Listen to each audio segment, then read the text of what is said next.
Let's go straight to Paris now. We are rejoined via Skype by Armen Georgian, a journalist with the network France 24. Armen, give us the update from your perspective there in Paris.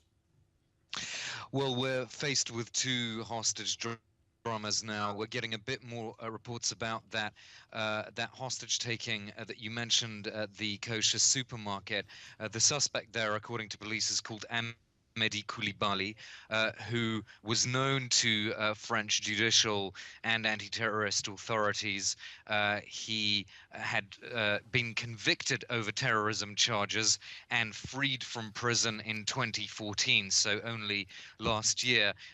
He had known the Kouachi brothers and had associated with them at the time that those two brothers were running a jihadist recruitment network based in northeastern Paris called the But Chaumont network. Apart from that, we know that at least 5 hostages are being held. In addition to that, as you said, JD, this hostage crisis also continuing at Damartin en Goël at the printer's shop, about 25 kilometers northeast of Paris. Our teams are there. They're bracing for a long wait. It seems that police are going to try to do everything to exhaust talks before they move into any sort of military action there. I've also just heard in the last few minutes that the Trocadero Square, which is a well-known landmark to tourists coming to Paris, that was evacuated.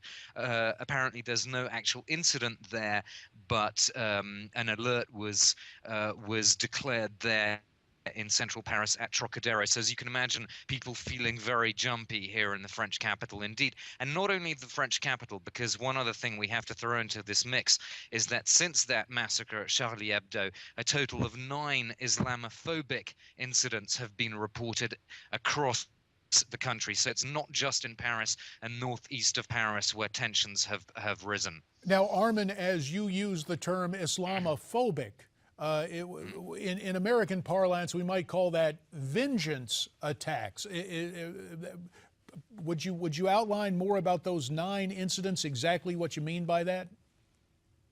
Well, for example, grenades being thrown, a homemade grenade, that's to say a makeshift one, with plastic and marble inside it, plaster being thrown at a Muslim prayer hall. There was also shots fired at a mosque in southeastern France. Anti-Muslim graffiti being sprayed at a Muslim place of worship, so that's the kind of thing that's been going on. And of course, this is testing the kind of national unity that the French government says it wants to preserve. There's going to be a big march this Sunday where we're expecting tens of thousands of people to attend in order to say effectively that the French Republic is capable of rising above this, that the gunmen should not have their way, that France should not be divided, and that these tensions between the Muslim community and other communities should not be, allowed to be exploited, basically. Well, we have about 45 seconds remaining in this segment, Armen. I'm very curious. Are we going to see a change in policing in those areas that we understand, for all intents and purposes, the police have abandoned, the Islamic enclaves that encircle Paris? We understand those areas have basically kept to themselves. 30 seconds here, sir. Basically, I think what this threat, this latest incident has shown is that this jihadist threat is very amorphous. You can't predict the next installment of it.